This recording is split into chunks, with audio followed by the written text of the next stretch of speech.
எதை எழுதுவது, எதை விடுவது? இமயமலையின் எந்த மூலையை புகழ்ந்தால் நியாயமாக இருக்கும்? கடலிலே எந்த பகுதி அழகான பகுதி?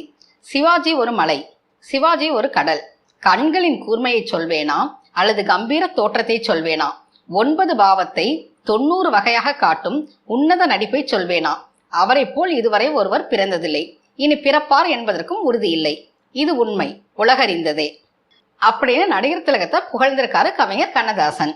சிமு சிபி, அதாவது சிவாஜிக்கு முன்பு சிவாஜிக்கு பின்பு என திரையுலகத்தின் வரலாற்றையே மாற்றி அமைத்தவர் நடிகர் திலகம் சிவாஜி கணேசன்.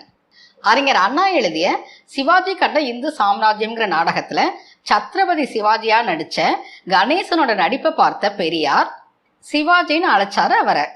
அன்று உச்சரித்த அந்த பெயர்தான் தமிழ் சினிமா வரலாற்றுல தவிர்க்க முடியாத, மறக்க முடியாத, மறைக்க முடியாத பெயரா நிலைச்சிருக்குது. National pictures Perumal